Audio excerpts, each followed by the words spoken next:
নমস্কার বন্ধুরা, welcome back to my channel Bangali special রান্না। আজকের রেসিপি লোটে মাছের ঝুড়ো। তো চলুন শুরু করা যাক। লোটে মাছ দু অর্ধেক করে কেটে এরকম নুন হলুদ মাখিয়ে কিছুক্ষণের জন্য রেখে দিয়েছিল। এবারে সেটা একটা কড়াইয়ের মধ্যে তেল গরম করে ভাজার জন্য দিয়ে দেওয়া হলো। লোটে মাছটা যাতে ভালো করে ভাজা হয় সেই কারণে মা কিছুক্ষণের জন্য ঢাকনা চাপা দিয়ে দেবে, কারণ লোটে মাছটা একটুখানি সেদ্ধও হয়, ভাজাটা কম হয়, সেদ্ধটা বেশি হয়। আসলে লোটে মাছ থেকে প্রচণ্ড জল বেরোয়, সেই জন্য সেদ্ধই বলা যায়। ভাজা কম হয়, সেদ্ধ বেশি হয়। তো এই লোটে মাছ ভীষণ নরম প্রকৃতির একটা মাছ, সেই জন্য গোটা রান্না করাটা খুবই ডিফিকাল্ট। সেই জন্য মা এরকম ঝুড়ো রান্না করে, খেতেও ভালো লাগে আর দেখতেও কত সুন্দর হয়, আপনারা সেটা লাস্টে দেখতে পাবেন। তো এই যে লোটে মাছটা অলমোস্ট ভাজা ভাজা হয়ে এসছে, এবারে মা এটাকে নামিয়ে নেবে। লোটে মাছটার জলটা অনেকটা শুকিয়ে এসছে, এবারে মা এটাকে ভালো করে নাড়াচাড়া করে নিচ্ছে যাতে জলটা শুকিয়ে যায়, কারণ জল জল থাকলে ভালো লাগে না। তো মাছটা কমপ্লিট হয়েই এসছে, দেখে নিচ্ছে সব ঠিকঠাক আছে কিনা। তো রেডি হয়ে গেছে ওই পাশে। এবারে আরেকটা কড়াই মা বসিয়ে নিয়েছে, ওর মধ্যে পরিমাণ মতো সাদা তেল দিয়ে দিয়েছে। তেলটা আপনারা আপনাদের পরিমাণ মতো দেবেন। আর এর মধ্যে দিয়ে দিয়েছে রসুন বাটা 2 টেবিল স্পুন। তেলটার পরিমাণ আমাদের একটু বেশি খাওয়া হয়, সেই জন্য আপনারা আপনাদের পরিমাণ বুঝেই দেবেন। আর এখানে দিয়ে দিয়েছে একটা মিডিয়াম সাইজের পেঁয়াজ কুচি আর একটা টমেটো কুচি। এগুলো বাটা মশলায় খেতে ভালো লাগে না। আর 6-7টা চেরা কাঁচা লঙ্কা, 1 টেবিল স্পুন মতো আদা বাটা, 1 টেবিল স্পুন হলুদ গুঁড়ো, 1 টেবিল স্পুন লঙ্কার গুঁড়ো, একটু ঝাল ঝাল খেতেই ভালো লাগে, আর পরিমাণ মতো নুনটা এখানে পরিমাণ মতো দিতে হবে, বুঝে দিতে হবে, কারণ নুন হলুদ মাখিয়ে অলরেডি মাছটাকে ভাজা হয়েছে। তো লোটে মাছে একটুতেই নুন বেশি লাগে, যেহেতু এটা সামুদ্রিক মাছ সেই জন্য নুনের পরিমাণটাও বেশি।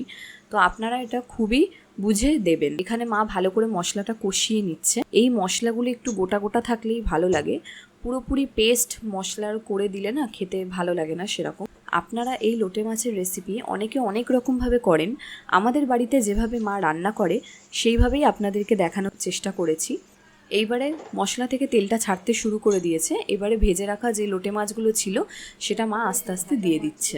এবার মশলাটার সঙ্গে লোটে মাছটাকে ভালো করে কষাতে হবে। এটার মধ্যে কোনো রকম জল ব্যবহার করা হবে না, সেই জন্য তেলের পরিমাণটা এখানে একটু বেশি দেওয়া হয়েছে।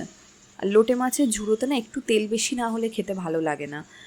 আপনারা যদি কোনো রকম রেসিপি আপনাদের থেকে জানতে ইচ্ছুক হন তাহলে অবশ্যই আমাদের চ্যানেলে কমেন্ট করে জানাবেন আপনাদের কী ধরনের রেসিপি পছন্দ। অবশ্যই চেষ্টা করব সেই সব রেসিপি আপনাদের সঙ্গে শেয়ার করার। তো কথা বলার মাঝখানে মা ভালো করে মশলাটা কষিয়ে নিচ্ছে। কাঁচা লঙ্কাগুলোর সঙ্গে এই কালারটা কি সুন্দর লাগছে।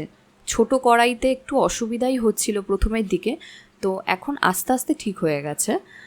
লোটে মাছটা ভালো করে কনস্ট্যান্ট নাড়িয়ে যেতে হবে, এটাই হচ্ছে মেন একটা পয়েন্ট, যেখানে মাছটা লাগতে দেওয়া চলবে না, কারণ বেশি পুড়ে পুড়ে গেলে খেতে ভালো লাগে না।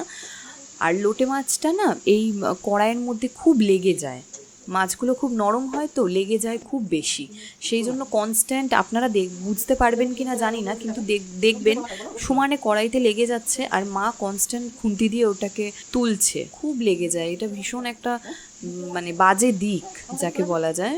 কনস্ট্যান্ট ওরকমভাবে তেলটা অলমোস্ট ছাড়তে শুরু করে দিয়েছে। লোটে মাছটা কমপ্লিট হয়ে এসছে, তবে আর কিছুক্ষণ লাগবে।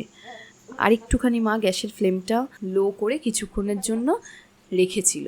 এবারে দিয়ে দেবে ধনেপাতা কুচি ছাড়া লোটে মাছ ঝুড়ো একদম সম্ভবই না, খেতে ভালোই লাগবে না, এটা আমাদের মনে হয়। হ্যাঁ, ধনেপাতার যে একটা দারুণ গন্ধ হয় সেটা আর অন্য কোনো কিছুতে নেই, তো সেই কারণের জন্যই লোটে মাছে দিলে খেতে খুব সুন্দর লাগে।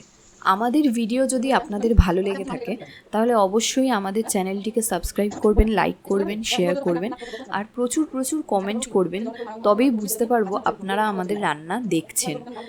তো আমাদের রেসিপি কমপ্লিট হয়ে গেছে, এবারে মা গ্যাসটা অফ করে দিয়েছে, এবার প্লেটিং করার পালা। তো দেখো বন্ধুরা কত সুন্দর প্লেটিংটা মা করেছে আর কি অসম্ভব সুন্দর রঙটা এসছে। তো থ্যাংক ইউ।